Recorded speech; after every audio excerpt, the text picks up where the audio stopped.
Hello, hi guys, welcome back to my YouTube channel. Welcome to my YouTube channel if you're new.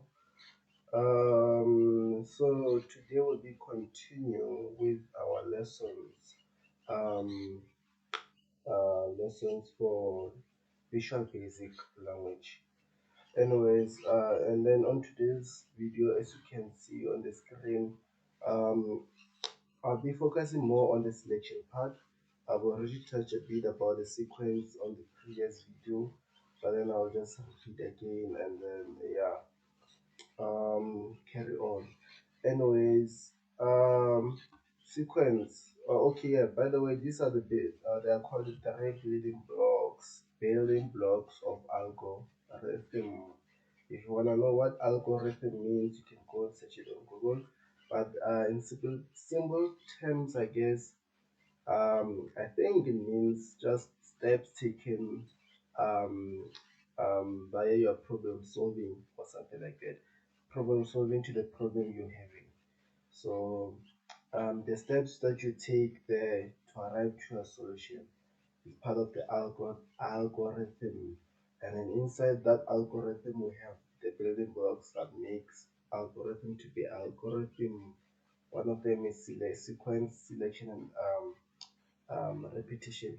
And then sequence, as I said, is the order in how you write your code. Your code must make um, sense in terms that like it has an order in it. I don't know if I make sense. Anyways, as you can see in the screen, to write code in a certain order. Um, what you see on the screen right now is an appropriate way to write a code. This is how it should be.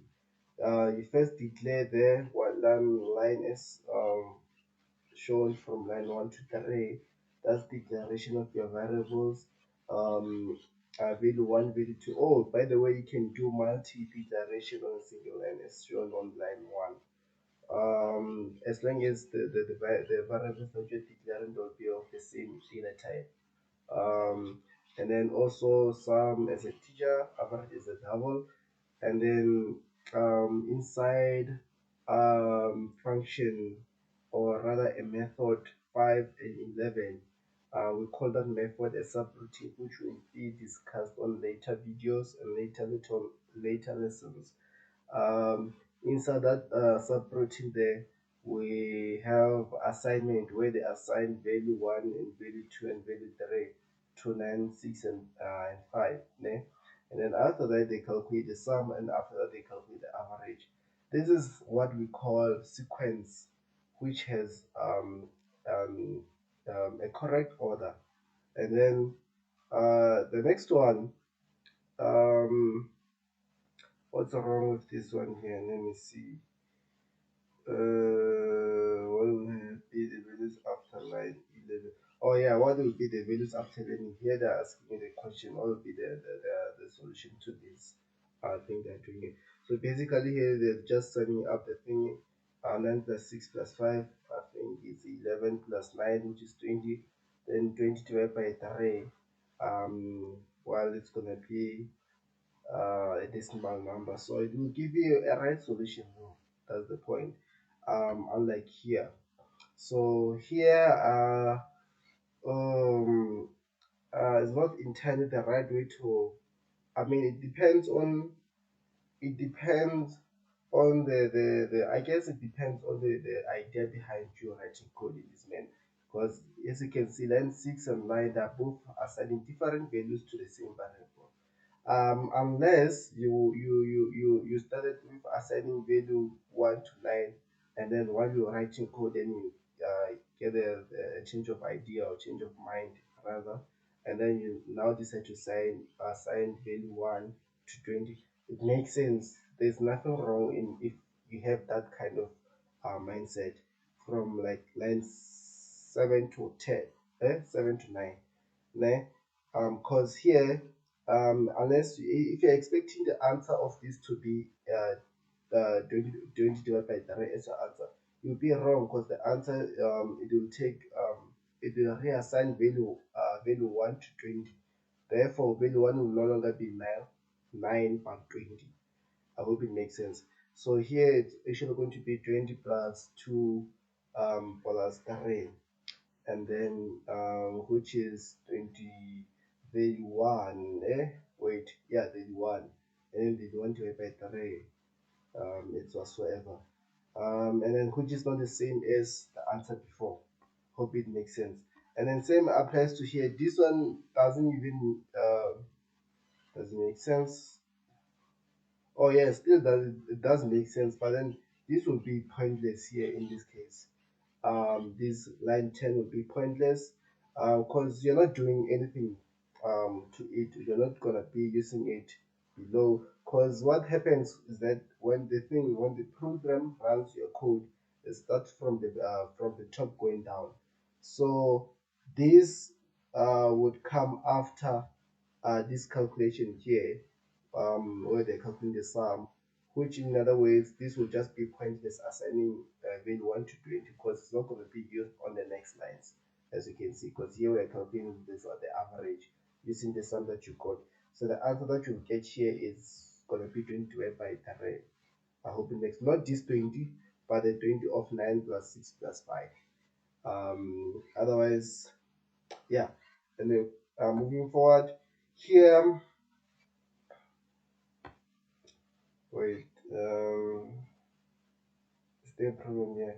Oh yeah, no, this one is entirely wrong.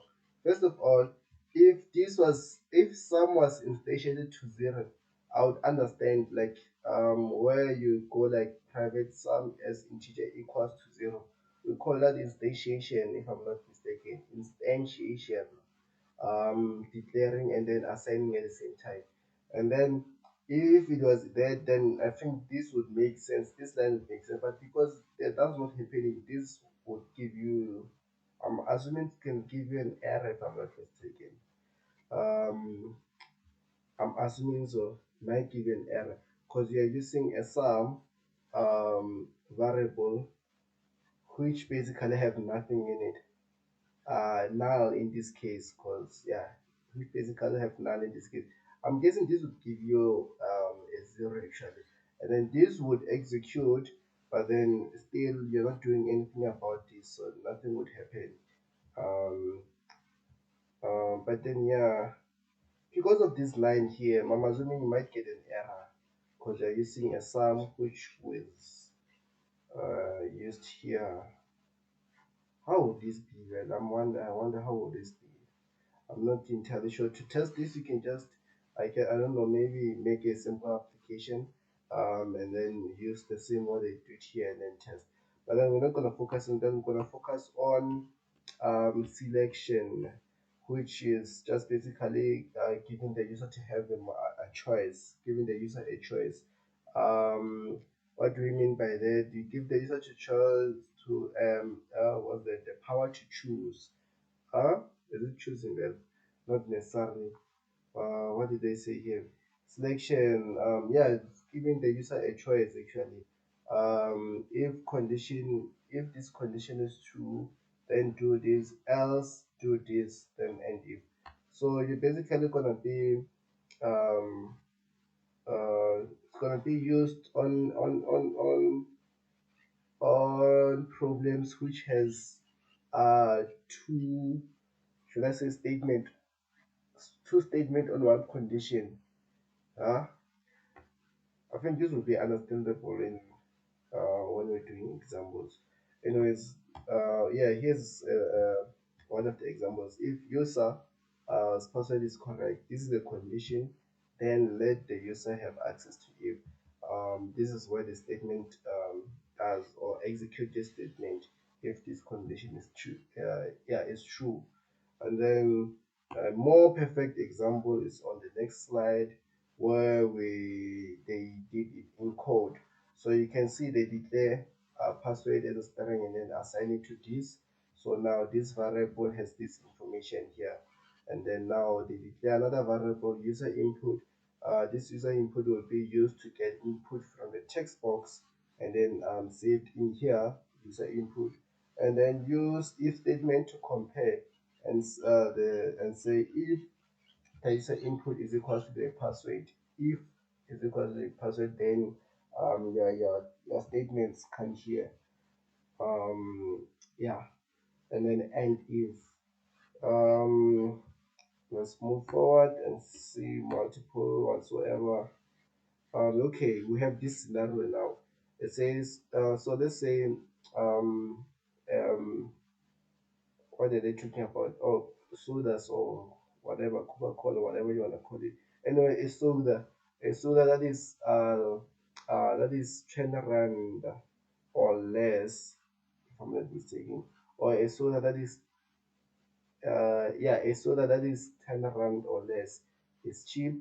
A soda that is 10 0.01 to 20 rand is average whatsoever, and then a soda that is like more than 20 rand or basically is equals to 20.01 above, then it's expensive in a way.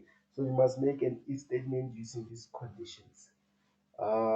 First, as you can see on this first one here, um, we can just say if if for example, if the price of this soda is it's greater than zero or greater or equals to zero, and yes, and less or equals to 10, then I'll put the statement on the statement saying it's cheap. And then if the soda price is equals to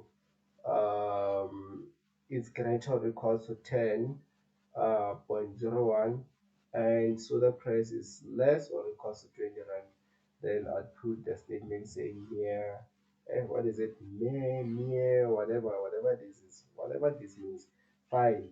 And then if the soda price is greater than 20 rand, 0.01, then I'd put the statement saying whatever. And then yeah, this is basically the how we're gonna be using our selection, our if statement. They here that I just explained whatsoever. Yes, get price of the cold drink. You get the price of the cold drink from the user, and then using that thing you evaluate the price. If the price is greater than zero and less than 10, less or equals to 10, then it's cheap. Buy the cold drink, and then if it's in the middle 10 or whatsoever, then yeah, fine, buy it, but grumpy or whatever. And then if it's greater than 20, equals to 20.01, then can't afford it, you walk away as usual. Anyway, uh, move on, then okay, blah blah blah blah. This is how they used it in code. um, you declare the price as a double, your variable, and then the price will be used to get the input from the user, and then make sure you convert because this price is of type double. And then from there you use like if statements here, if whatever whatever, then do this, if whatever, and then do this, if whatever, do this. Then yeah, again, here they're just giving, I think, an example, test code, where the price is 100 rand basically, which is very expensive. So if the thing is 100 rand, that means um, your condition will be this one. This will be executed because basically, obviously, the code will not fall, the price will not fall under here, and then will not fall under this part, but it will fall under this part where the price is over 20 comma something, of which you walk away if it's of that price.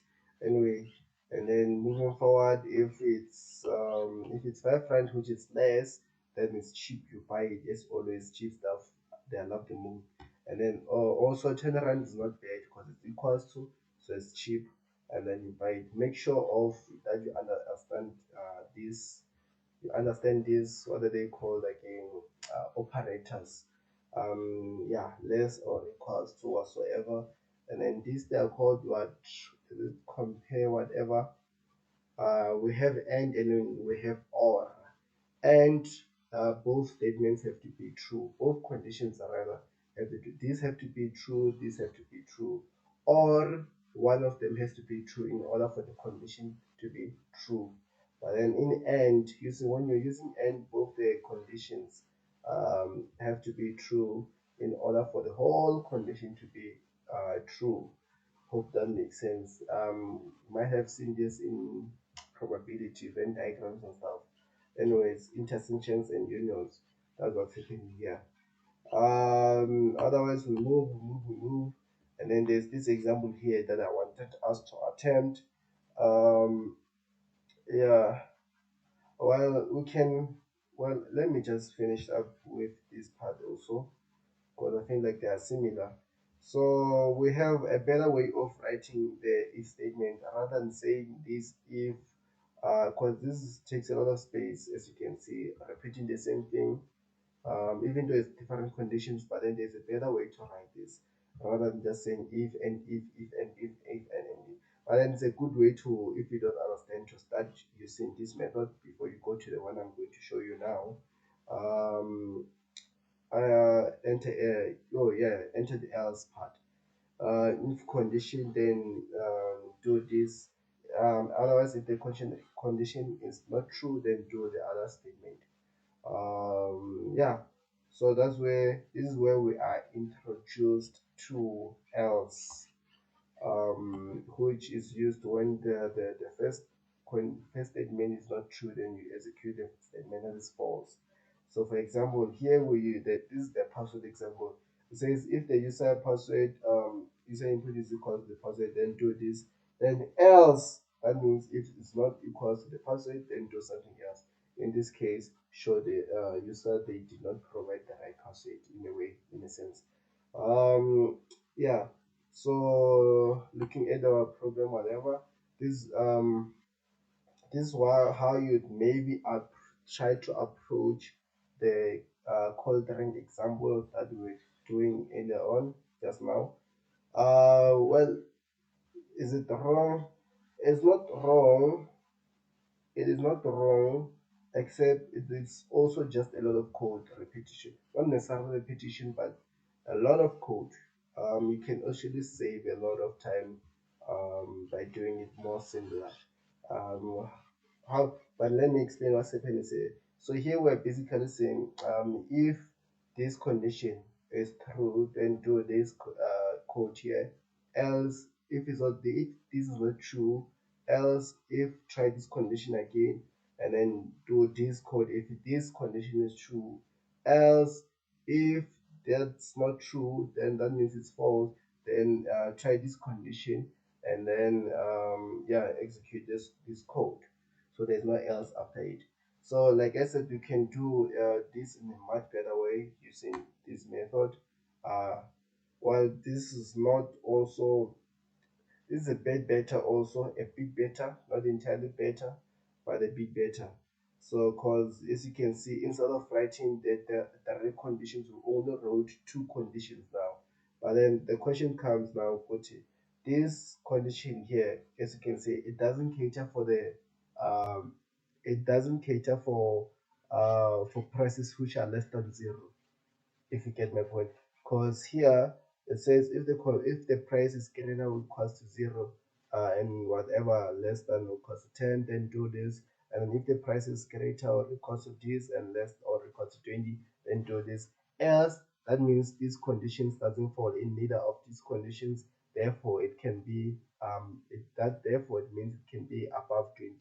But then what if the price actually is in a negative manner? You never know what user might be using your application and what kind of user might be using your application. Maybe you might find a silly user there who will input a negative value in your program. So you must also cater for the negative values. And as you can see, this part is not catered for the negative values. So um, in a way, if the user input a negative value, this will be executed also. And then if the user input a value that is above 20, this will also be inputted, which is not correct. I hope it makes sense, because these two conditions only cater for when they don't cater for when the price is less than zero. Um, oh wait, yeah, they don't cater for the price when the price is less than zero or greater than 20. They only cater for these whatever conditions as you can see on the screen. But then in the case where the price is less than zero, this will be executed because this basically says if this and this are not true, then execute this last statement regardless of what the price is.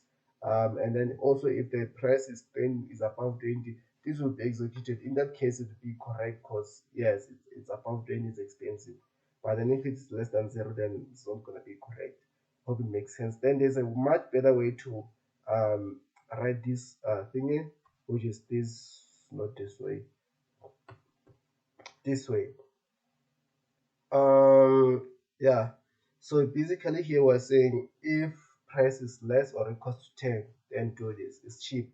So also catering for the negative values. Yeah, if negative value whatever, this will be executed. Else if the price is between 10 and 20, then do this. And then else just print expensive. Why?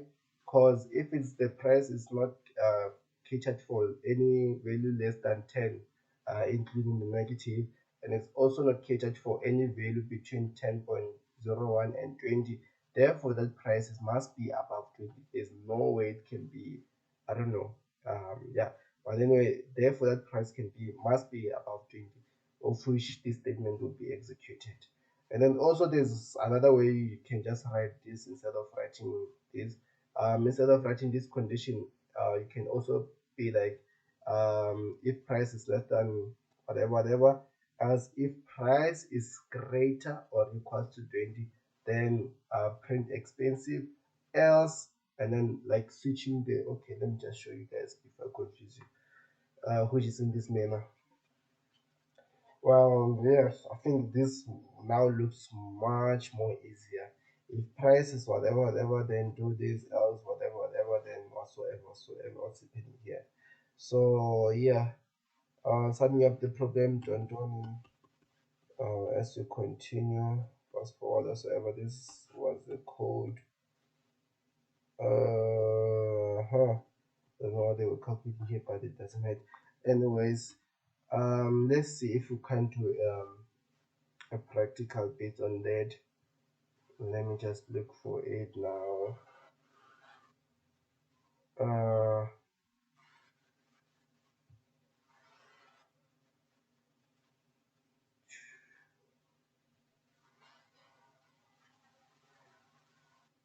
mm,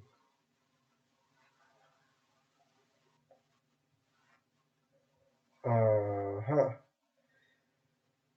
Okay. So we have a problem here. It says you have been asked by the lectures in whatever. You don't have to worry about it. To design and develop Visual Basic application that will allow the student to calculate their practical component mark PCM. So, you may assume the following: there are four practicals. There are four practicals. There are four practicals. Each practical assignment mark is a percentage, meaning it has to be from 0 to 100, and then it's in percentages. Um, Practical mark. Okay. The semester test 2 mark is given as a mark out of 100, so you don't have to call, do you? Um, I'm not sure about this part. It's just we'll see what happens. Your program should inform the user what their PCM mark is. Consult the information. Oh yeah. Oh, do I have it? I'm not sure. Let me check. PCM mark. I think it's um. Is it this one? No. Let's see how to calculate uh PCM.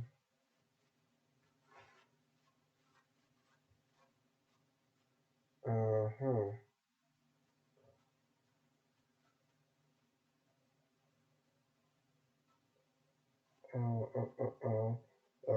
Here it is. So, the practical component mark considers all assignment. implemented these method marks. Is to calculate percent will work out each of a program as a percentage. We're already given that our practical assignment marks are of percentages, so there's no need to convert or anything. Calculate the average practical mark of all. Okay, so we're gonna need to calculate the average, meaning all the marks added together divided by 4, because that's the total number of practical assignments. And then from there, calculate the average, and then from there multiply this average by this. Okay, and then multiply a semester test 2 mark by this, and then add them together to give you a PCM. If this PCM is above whatever practical mark, if this value is 50 or above, you have passed a practical mark. It doesn't necessarily mean you have a while, obviously, and then you still need the required value. If not, you immediately disqualify writing and finish. That's how tough it is. Go varsity, guys. That's how tough it is. But anyways, I still call up. Anyway, let's move. Um, yeah, so basically, a program should inform the user what their practical mark is, consult with them, of them. So we don't have to output any statements like if it's less than, if the PCM is less than whatsoever. Um, you so basically here, I'm going to use, or maybe I think we might use if statements, yes, because we have to make sure that there are 4 practicals. Each practical mark is a percentage. It's not just one gets given as a mark out of 100. The function inform the user what the PCM is. I feel like here it's just calculation. Let me check for another practical one which might require us to output some statements if the PCM is less, or based on the PCM actually. PCM calculation if statement, yes, this is what we want. Therefore, practicals, if parameter is a percentage decimal. Okay, yes. Now we're gonna be doing this practical, no longer this one here. Same story from here to here. Just that now using the PCM, you should inform the user what their status based on the PCM. If it's 70% or higher exemption, if it's 40%,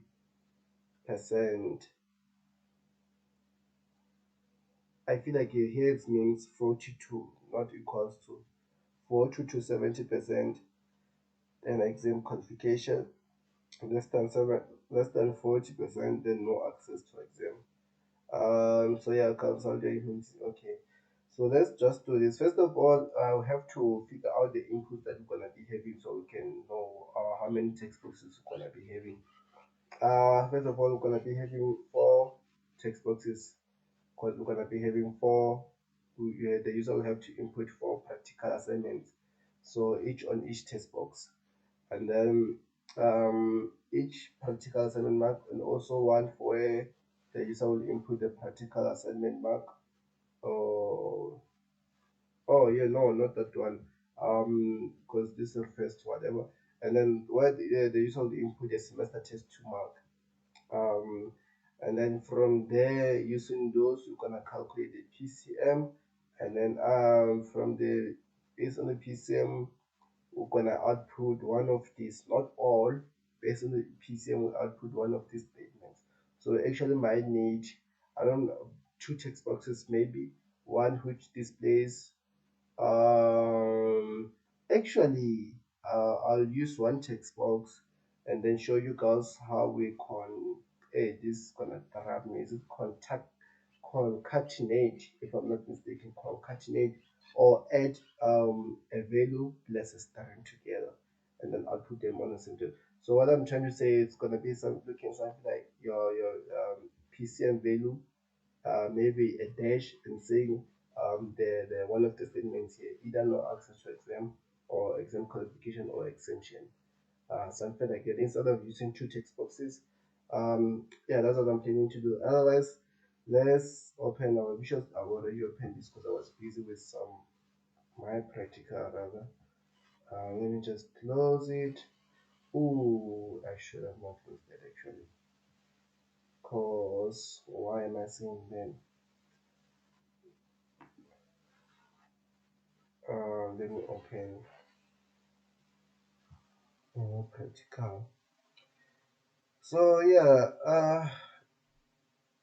mhm. I hope you guys are well, on the same page with me, and you do understand what's happening here. So we're having a new project. Uh, gonna be using Windows Forms.net framework. Don't forget, and then this will be preg underscore 02, which will be saved. Digital pregs, and then we create the thing. Uh, let's give it a minute to load. Again, the ideas for me to have 45 minutes of a video at least. So that's what I'm gonna be aiming for. Let me just recess this a bit. Gonna be having a lot of things inside though. Gonna need labels for actually four of them, five, six actually, maybe six or five. Copy, paste, paste, paste, paste. Wait, what did I do? Okay. Uh, uh, copy. Wait.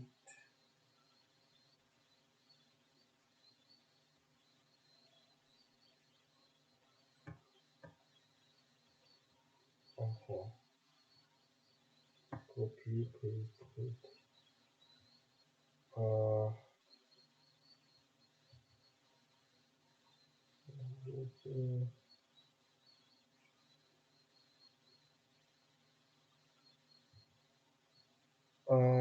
Four of them here for practical assignment whatsoever, and then one for semester test, two, and then after that the button where when you press it you can calculate the PCM, and then after that a label it will display the PCM mark.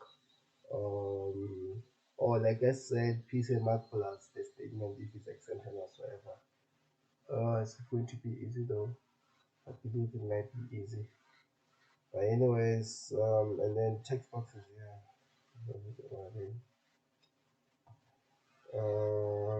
Don't have much time left. This will have to be a bit bigger. Anyways,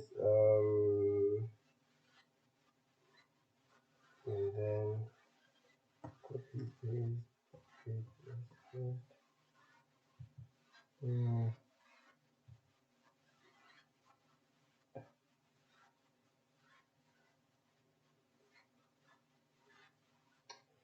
wait, why am I using the alignment here? Okay. Hmm.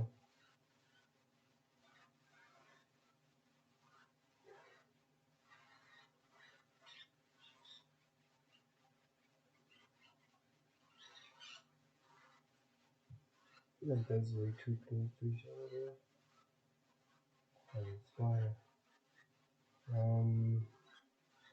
It'll be fine. It'll be fine to me. You just go here.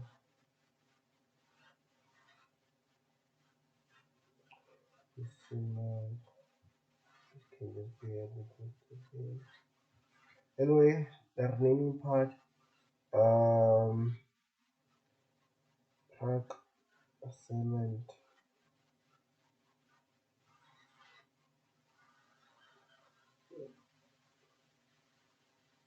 Track one. I'm just going to be short and brave. Let's just say track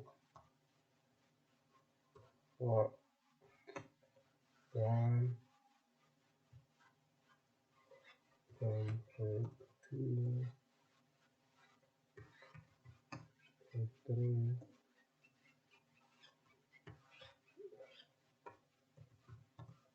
um, ST semester test 2. Semester test 2. Oh, actually I was supposed to say mark at least. And then fine, then here um calculate PCM. Okay, this is going to be a big bigger, and then PCM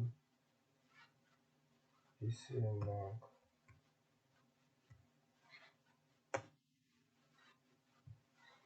and then the design part.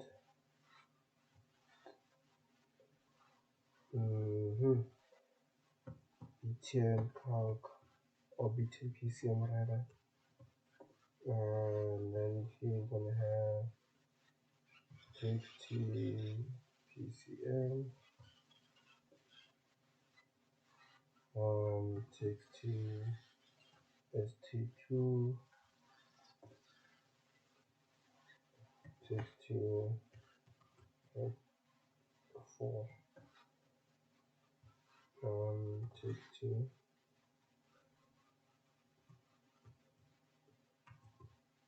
3,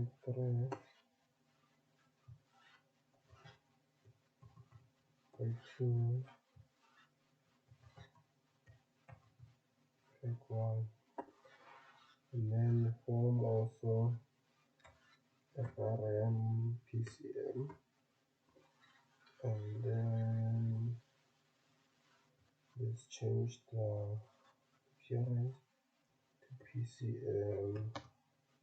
PCM evaluator, something like that, evaluator, because it evaluates the PCM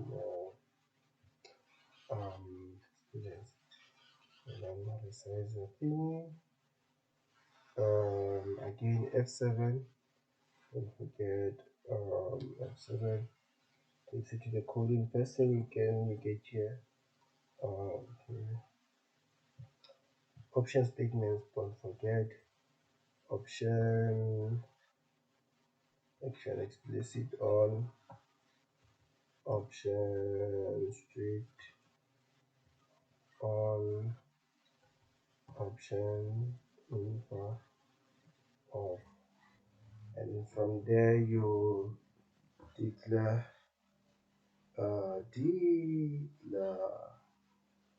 declaration of variables,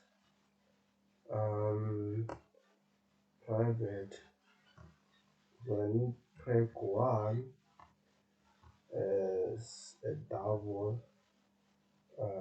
Can I just do you other guys allow me to copy and paste just so we'll be fast?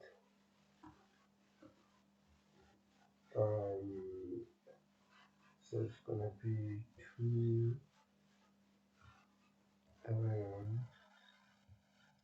4, and then ft2, and from there we could also gonna need helping variables. What do I mean by that? So we're gonna calculate the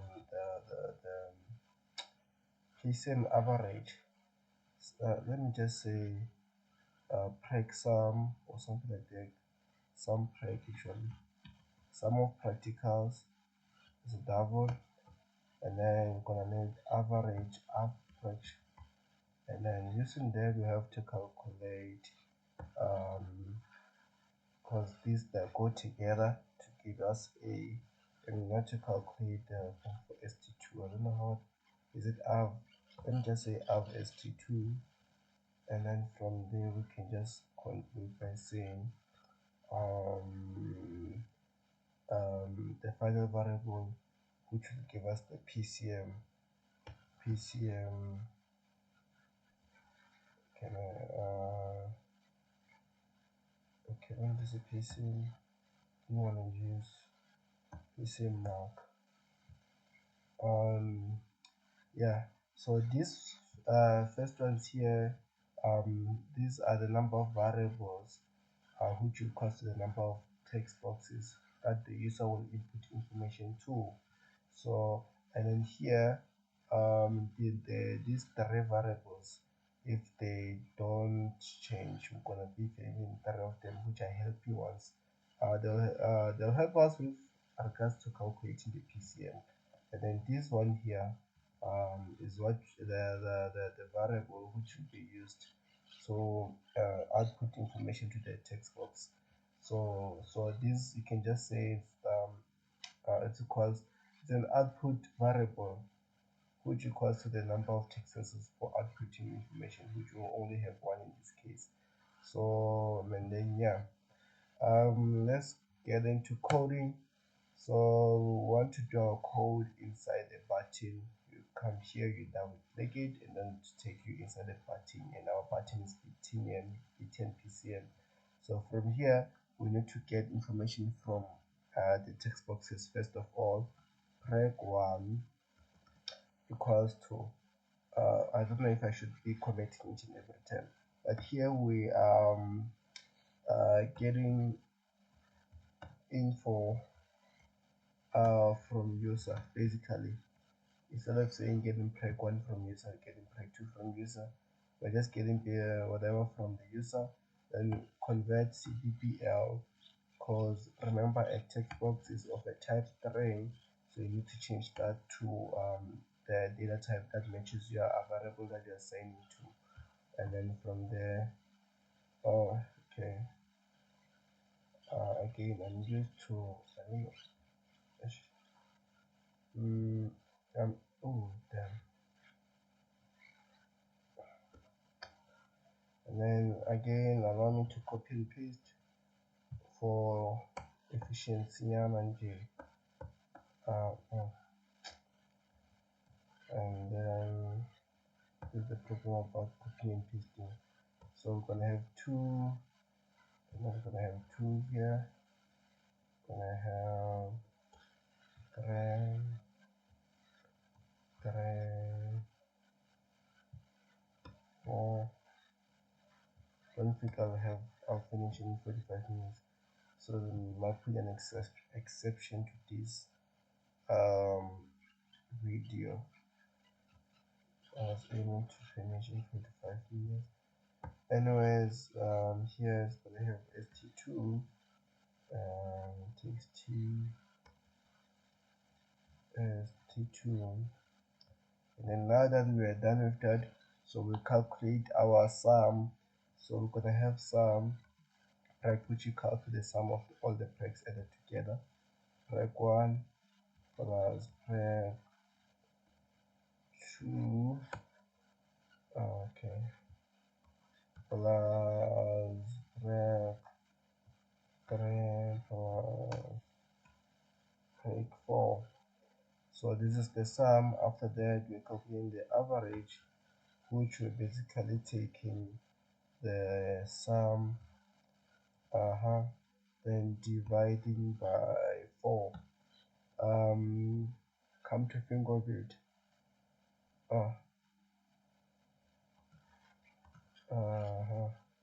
dividing by 4. Come to think of it, this doesn't give us a. So I don't know if I should carry a. Because I can just make this in a go. Let's just go check again. 1 second. And there is our. Did I close it by mistake? 1 second.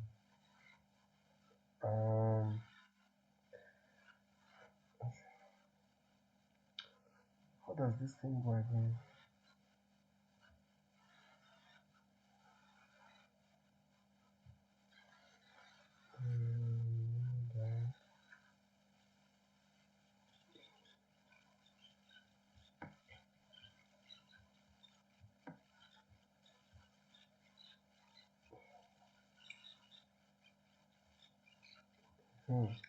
So we did these two parts here, average PCM and whatever. We need to calculate the multiply this average by this, and then after multiply the semester 2 mark by this. So and then after add them together. Oh, okay.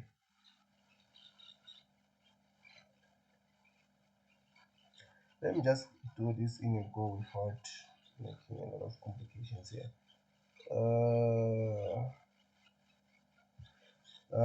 So we're gonna have this, which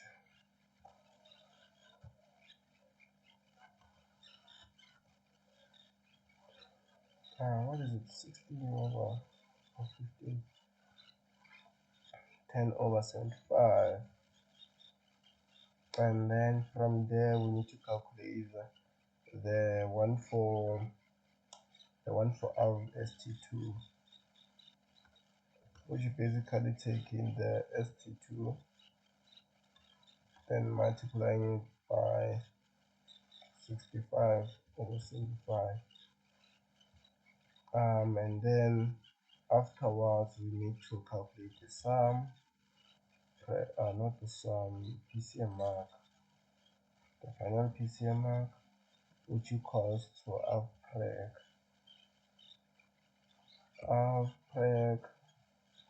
plus st2. Then from there we need to display this information to text box.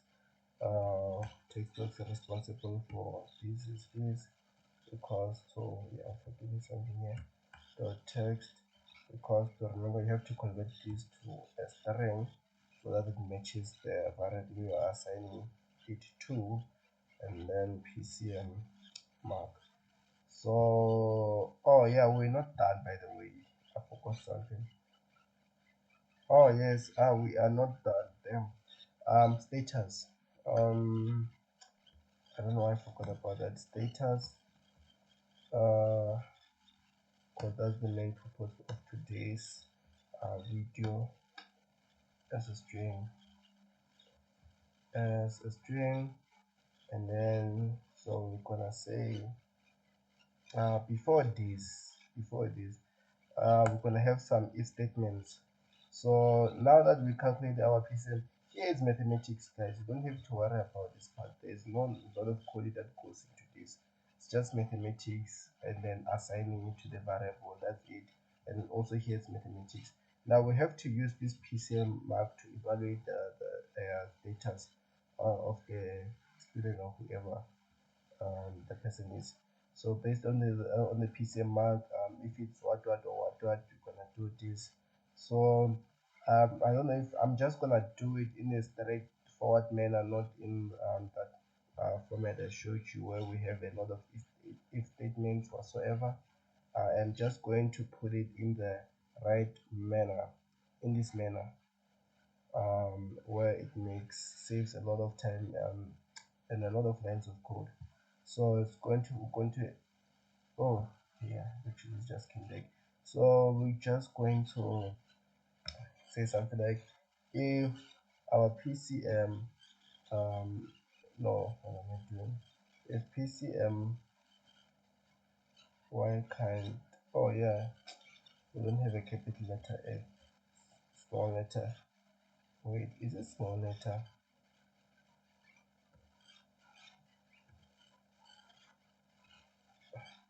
Oh yes, we don't do brackets here.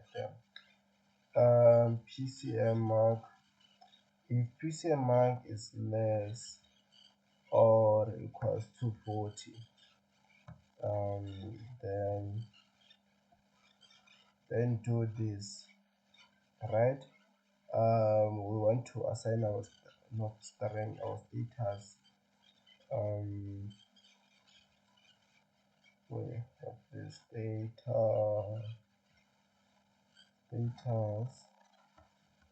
to a thing called our statement will be no exam whatsoever, no exam access if the thing is less or equals to whatever. Come here, paste, and then else if,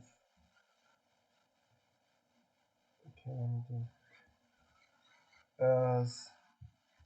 if PCM is greater or equals to 70, then status again, um, it's equal it's equals to exemption. If the spelling exemption, I'm not sure if is it correct. Yeah, thing about programmers, the exemption. Okay, almost got it correct. Anyway, and then else else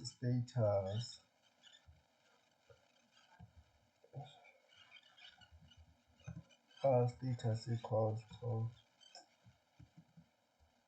why am I being so dummy? Status equals to, this is a long sentence, so I'm just going to copy it. At the same time,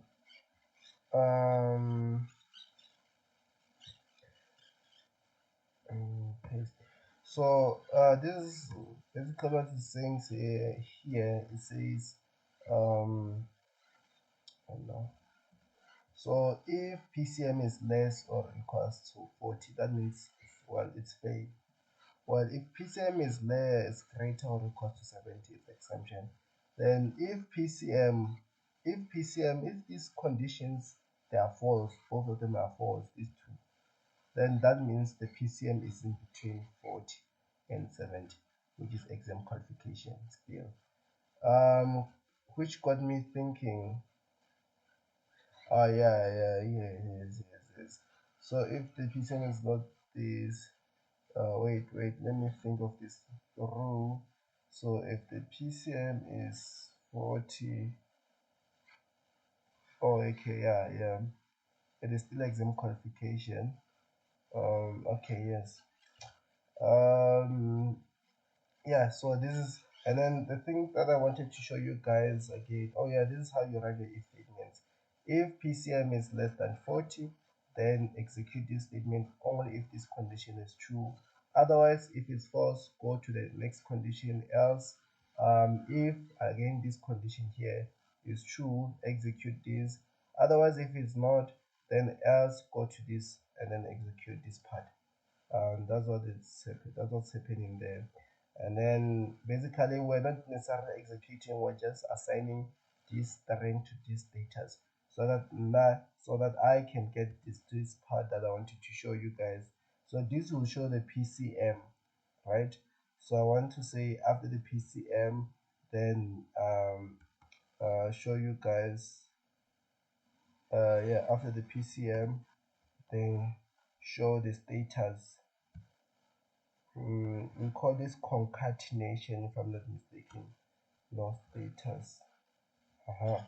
So what's supposed to happen here is supposed to say, to show the mark first, and then spacebar, then the status of, or I can also just add a dash here, a dash to show that your PCM mark deserves this kind of respect, if I might say.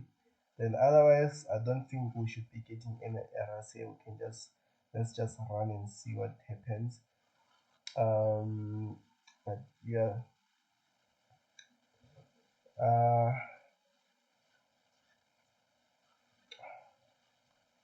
I don't know if I should make this an hour, but anyways, I'll be, let's see. You see, my PC mic is 40,000. I don't think you can get anything less than 70 in this one. I just go in 6. And then our ST2, ST2 is sometimes nice. So calculate. Oh yes, again, exemption for example. So another thing to, although I might have forgotten um what is it called, um run it, oh, how to run it. Oh, okay, I forgot, but I think it does seem to work. It doesn't work with exemption. So let's see if I assign here maybe 40.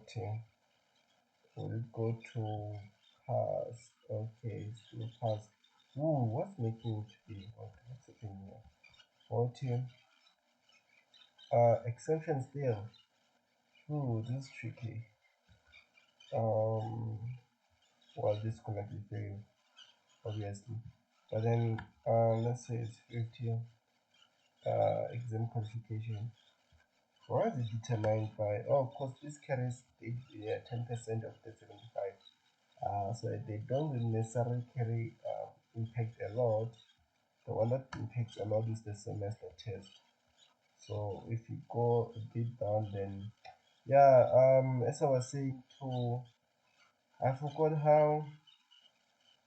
I might have to Google it. Sorry about that. I might have to Google this out because I literally forgot how to um round off in round off a value in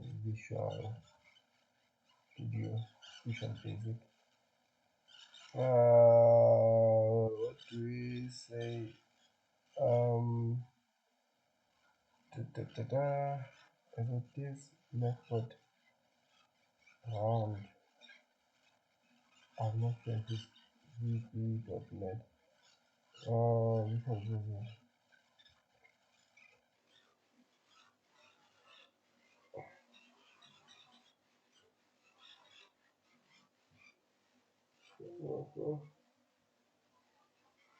Okay, I think there is some.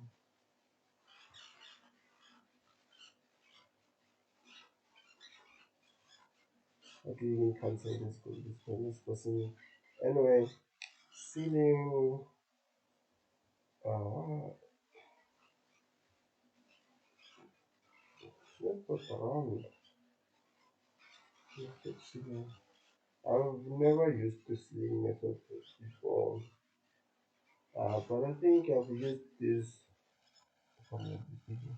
I don't know if there's any um, better. I don't remember using those to be honest. The what around number is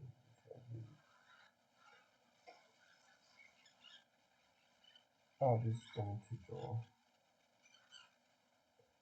Okay, well let's allow this. Okay, let's just use this one and see what happens. No, I don't think I've used it before though. So how is it going to be? Um, hmm. Math dot around then blah blah then inside here we put decimal as integer round decimal numbers the number of decimals in the term. Let's just say 2. Why is it continuing? So I'm saying I want it to return to what's the other? Let's see if it works. Uh, so this is a function math is a class yes, and then I'll explain after as well. You don't have to use it until they teach you wherever you are, but I just want to show you guys. Oh yeah, that's work at least perfectly fine in this case. So let's see if we put this to 90, 63.67, 67. So as you can see that practicals don't carry necessarily a lot of percentage for you to be able to enter the exam. But then this one here it has, don't wanna lie, unless my calculations are not legit to that point exemption. Anyways, it does work. So what's happening here, this is a class just like this one here. our name, the name of our class is FRMPCM. So there's also a class called math, or of which inside it consists of functions around. So what's happening here?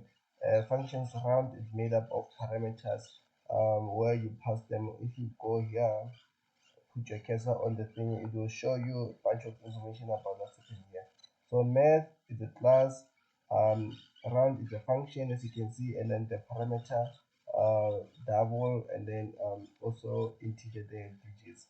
So if you wanna go, I don't know, unfortunately you can go to the, you can move to the implementation, can you? I think you can pick the definition or something. So that's not the point of our today's one. But then yeah, that's what we happen. That's what's happening here. You're passing. You're passing. You are passing the PCM value, and then you're also passing the value, um the number of decimal numbers you want the PCM value to have, after the commas forever, to the function, and then the function will do whatever the work, to round it off and then return a value, and then that value, when it returns that value, the value is converted to a string, and then that string is concatenated or added together with this dash, and then added together with this status, and then outputted on this text box, and then yeah, that's what basically happening here. So if you have any question, clarification, or anything just want to say, you can just comment it down below. Otherwise, that's it for today's video and lessons and a quick practical. Also, just comment below if you want me to post this source code. They say this is a code anyways. If you want me to post the source code in the in the description, so you can access it and work around with it whatsoever. So yeah, just say so. You can just comment in the comment section, then I'll do so. I'll start to do so in my next video. Anyways, that's it for today. Have a good day.